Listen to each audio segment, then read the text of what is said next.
Texas is booming. Some towns got exactly what they wanted. More jobs, more people, more money. The problem is they got too much of it.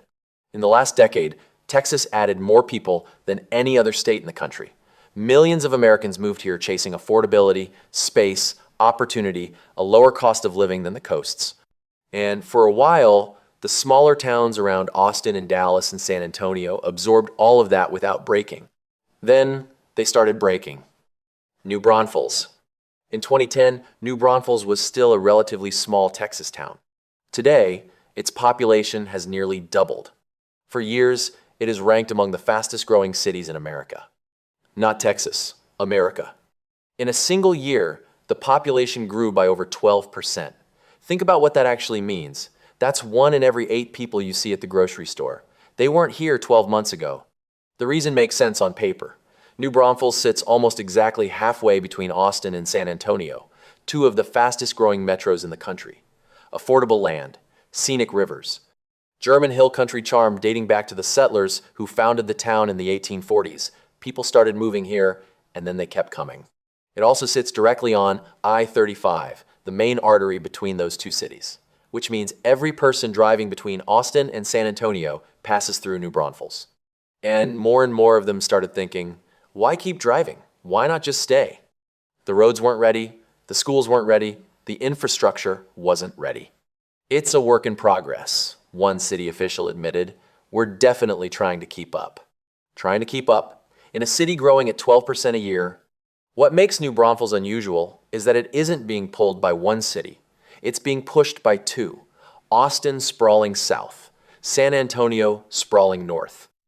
New Braunfels caught directly in the middle, absorbing pressure from both directions simultaneously, with nowhere to go but up. The Comal River that made this town a tourist destination is now surrounded by a city that barely resembles the one that built its reputation.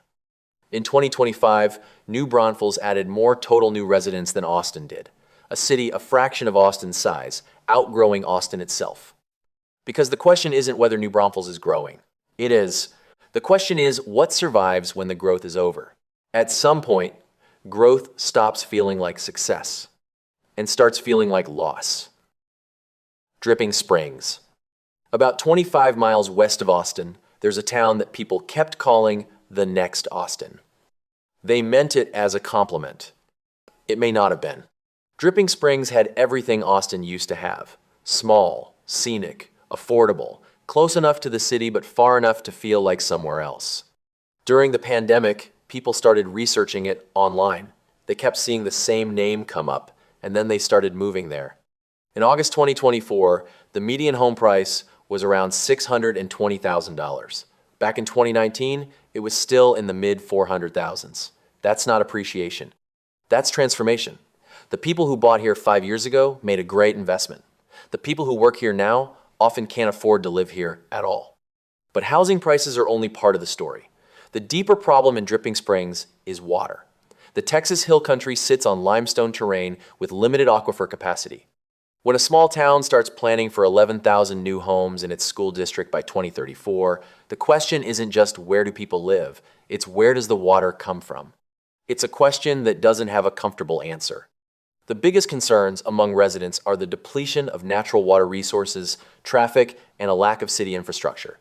More people means more cars, which is leading to major congestion on roads built for a fraction of the current population. And there's something almost self-defeating about what happened here.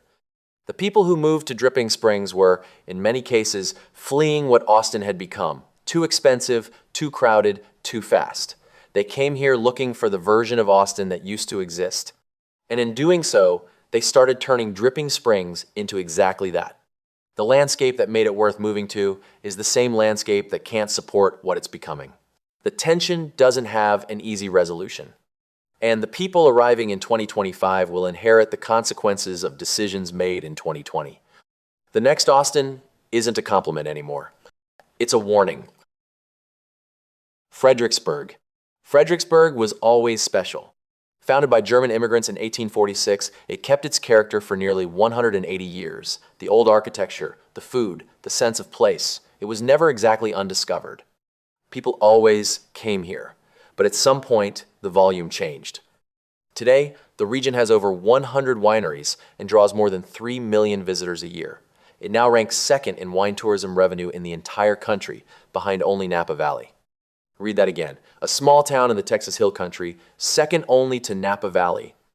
The county's tax base has nearly tripled in 10 years, climbing from $3.5 billion in 2015 to $10.4 billion in 2025. That sounds like a success story, and in many ways it is. But ask the people who actually live here. The median home price in Gillespie County hit nearly $472,000 in early 2025, a 37.8% increase from 2020. In a town where the economy runs on tourism, hospitality, and small business, most workers can't afford to live in the place they work.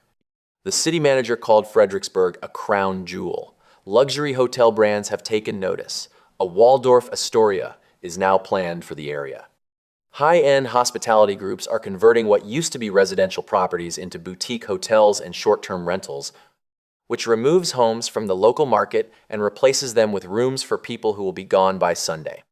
The crown jewel is real, but someone has to polish it, and increasingly, those people are driving in from somewhere else because they can't afford to stay.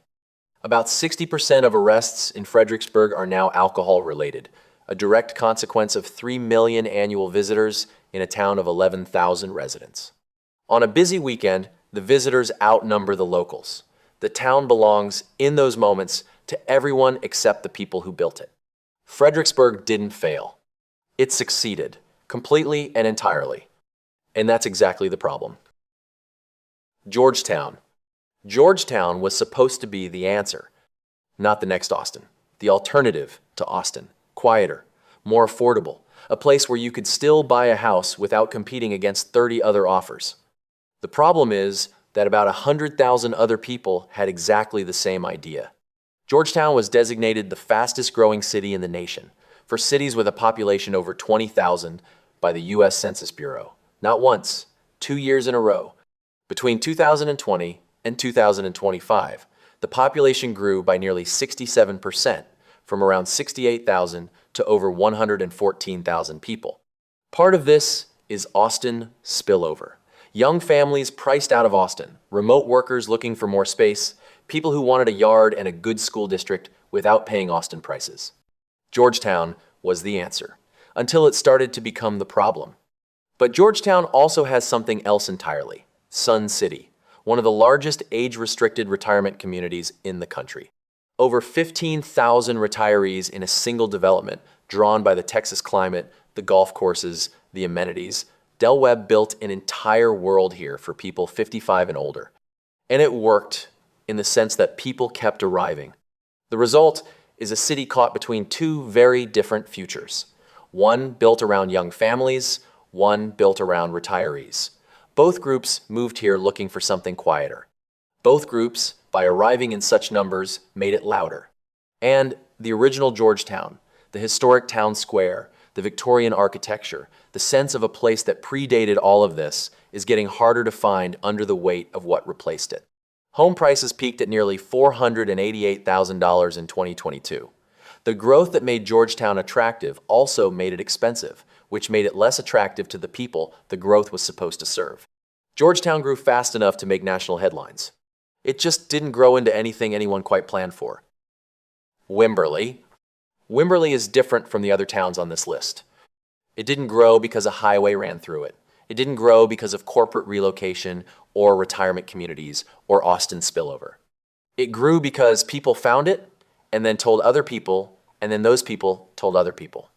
A small town on the Blanco River, artists, writers, galleries, a Saturday market that felt like something from another era.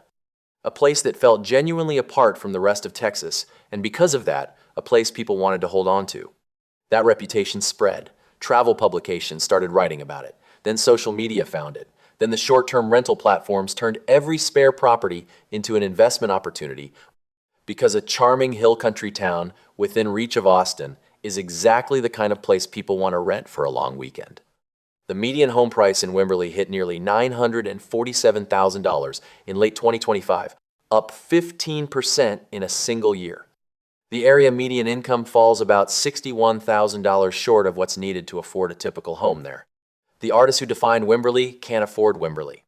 The town that made it worth discovering has been replaced, in some ways, by a version of itself designed for visitors. Properties that used to be homes are now listed on rental platforms. The Blanco River, the reason anyone came here in the first place, is increasingly crowded on weekends with people who found it on an app and will leave on Sunday. What gets lost isn't easy to measure. You can count the short-term rentals. You can track the home prices. But the thing that made Wimberley worth visiting, that specific, unhurried sense of place, doesn't show up in the data until it's already gone. There's nothing wrong with being discovered, unless what made you worth discovering disappears in the process. CELINA. And then there's CELINA. A few years ago, CELINA was a quiet ranching town surrounded by open fields, about an hour north of Dallas. You drive through and see cattle, farmland, a water tower with the town name painted on it. The kind of place that exists in every state, where not much has changed in a generation. Now, it's the fastest growing city in America, where bulldozers outnumber cattle and sprawling new neighborhoods are rising almost overnight.